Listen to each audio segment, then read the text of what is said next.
नमस्कार, आप देख रहे हैं बिज तक। मैं हूं रजत देवगन।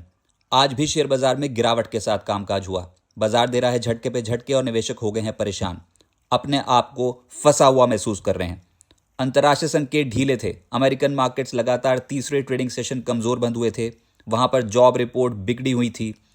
यूएस में बेरोजगारी दर सितंबर 2021 के बाद सबसे ज्यादा रही थी। एशियाई बाजार मिक्स थे। गिफ्ट निफ्टी बता रहा था सपाट खुलेंगे। कमजोर अंतर्राष्ट्रीय संकेत, एफआईएस की बिकवाली, ये बाजार पे हावी थी, लेकिन उसके बावजूद हम तेज खुल गए। 69 पॉइंट्स एक बार निफ्टी उछल गया था। 25,929 के लेवल तक भी पहुंच गया था, लेकिन वहां पर फिर कोई बेच गया। ऊपर टिकना किसने था? धड़ धड़ करते टूटते चले गए। 25,770 ये आज के दिन का निचला स्तर छुआ है निफ्टी ने। अच्छा, हैरानी तो तब हो गई जब डॉलर के मुकाबले रुपया संभल गया। आज लगभग आधे फीसदी की रिकवरी के साथ रुपया बंद हुआ है, लेकिन उसके बावजूद शेयर बाजार में खरीदारी दूर दूर तक नहीं दिखती। आज पीएसयू, बैंक्स, मेटल, आईटी में आपको हल्की खरीदारी दिखेगी, लेकिन टूटने वालों में defence, media, realty, FMCG, health care shares भयंकर तरीके से टूट गए।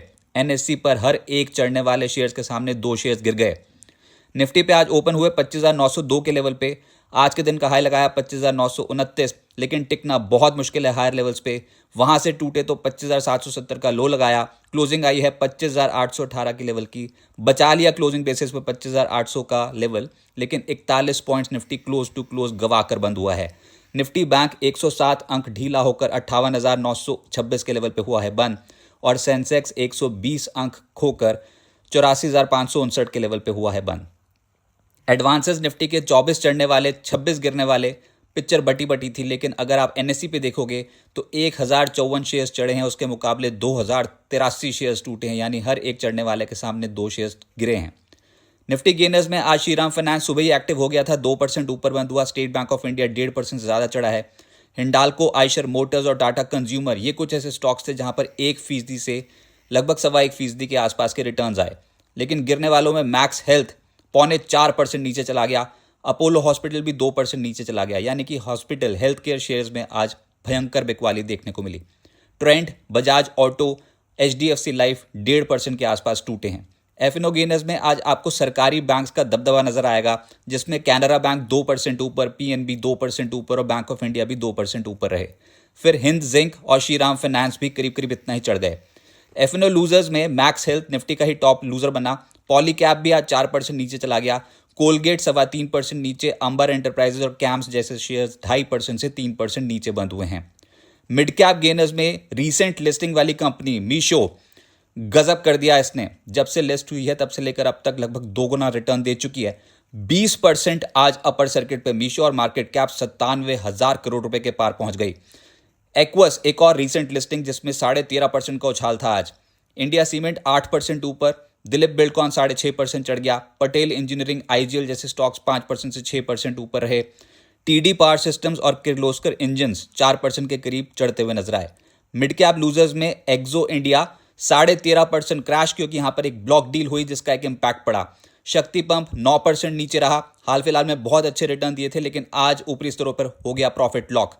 रिफेक्स 8% नीचे चला गया। सारेगामा 6.5% नीचे। आईओबी 6% नीचे। नियोजन, एचबीएल इंजीनियरिंग, ये सब स्टॉक्स आज लाल निशान की क्लोजिंग दिखा गए। और ओला इलेक्ट्रिक 4.5% नीचे चला गया, क्योंकि यहां पर खबर यह थी कि प्रमोटर भावेश अग्रवाल ने 2.5 करोड़ शेयर्स बेचे हैं, लगभग 35 रुपए प्रति शेयर के औसत भाव पे। डिफेंस, इस पॉकेट में आज बहुत तगड़ी बिकवाली हुई है। डेटा पैटर्न्स, कोची शिपयार्ड, पारस, मिधानी, मैसडॉक, जहां नजर डालो वहां पर लाल निशान की क्लोजिंग है। 2% से 4.25% गिरकर बंद हुए हैं ये स्टॉक्स। रियल एस्टेट स्टॉक्स में भी आज के सत्र में गिरावट देखने को मिली, जिसमें Anantraj, Prestige Estates, DLF, Lodha, Sobha, इन सब स्टॉक्स में आज लाल निशान की क्लोजिंग दिखाई दी।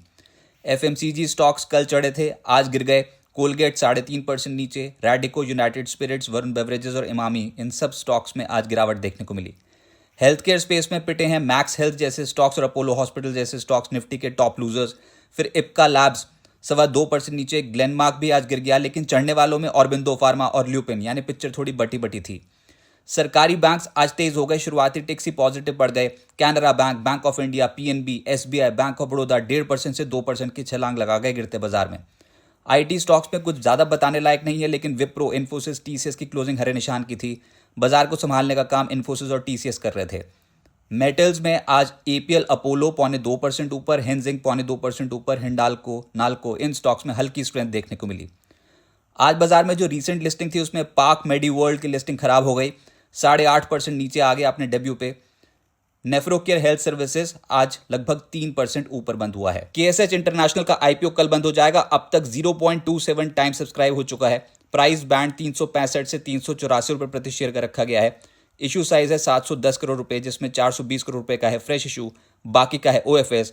इंडस्ट्री है मैग्नेट वाइंडिंग वायर। अब आगे क्या होगा? देखिए, निवेशक हो गए हैं कंगाल, बाजार का है बुरा हाल। ये साफ पता लग रहा है, क्योंकि बाजार पे कोई भी उछाल आ रहा है तो उसमें पोजीशंस बेची जा रही हैं।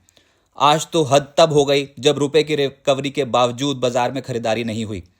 बाजार पर फिलहाल किसी भी ट्रिगर का असर नहीं दिखता। ट्रेडर्स को सौदों में आसानी से एग्जिट भी नहीं मिल रहा, यानी कि अगर आपने कुछ ले रखा हो और आप चाहते हो उसे 2-3 दिन में एग्जिट करना, तो बहुत मुश्किल है कि आपका मनचाहा भाव आएगा। हो सकता है जहां पर आपने खरीदा हो उसके नीचे के ही भाव दिखा रहे हो उस समय। तो बाजार में आसान एग्जिट नहीं मिल रहा है, इसलिए निवेशकों का डर और बढ़ता चला जा रहा है। 25,930 के ऊपर टिकना भी बहुत मुश्किल हो रहा है। निफ्टी पर 25,700 25,760 का सपोर्ट जोन है, देखते हैं टिक पाता है कि नहीं। लेकिन ये साफ है कि शेयरों में कोई भी ट्रेंड नहीं बन रहा है, ताकत भी बहुत कम है, सेक्टोरल रोटेशन बहुत ज़्यादा तेज़ है। जैसे कि अगर आपने कल एफएमसीजी देखा होता तो एफएमसीजी स्टॉक्स में बहुत ही ज़बरदस्त खरीदारी दिखाई दी थी, लेकिन आज एफएमसीजी स्टॉक्स लाल निशान में थे। तो फैसला लेना बहुत मुश्किल है कि कौन से सेक्टर्स के स्टॉक एकदम से ऊपर आ जाएंगे।